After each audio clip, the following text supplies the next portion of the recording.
Salam dostlar, Türkmen Sohbet kanalıma hoş geldiniz. Ene men bugün size köplerin bilmeyen zady imodan nädip düzeden adam davet etmeli. Onun için biz ilk bilen öz browserimizi açacağız. Browserimizi açamızdan sonra apakasum.com diye saytımıza gireriz. Girenden sonra bu sayt Xitay sayti. Sonra o yerinde yukarıda gözetilen yeri var. Gözetilen yerine de imo vi yazıyoruz. Hay başlan. Imo nokot gerek geldi vi yazıyoruz. Onu gözeteceğiz. Gözettiğinizden sonra ene şunun yagonuşta imo vi dip çıkarır. Aşağında da sılkası var. Sılkanı atıp sketch edin. Sketch edinizden sonra hem abişini boluşarak stanok edin. Stanok edinizden sonra imo vi'nin içinesin.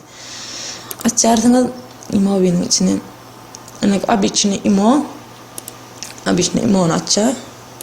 Sonra bu yerden dürüze giyireniz, daha adım da böyle edecek olanız. Sonra dürüze dibine hat vardır. Şunun üstüne basın. Ne görüşünüz ya, dabavi sözüm vardır.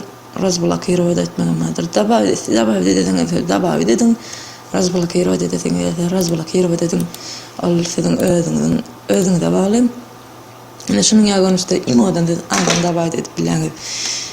Bunu siz öňe bilen olmagy da mümkin, bilmeýän olmagy da mümkin, köpler bunu bilmeýär. Şoň üçin hem bu videony men ýürüýte sizler üçin düşürdim. Videony halaňyz like atın, halamadyk bolsaňyz dislike atın, kanalyma a'za bolmadyk bolsaňyz hem kanalymyza a'za bolun, hem jaňjaş knopkasyny hem basmagy unutmaň, täze videolary sypdyrmaň. Bolla hem sag bolun.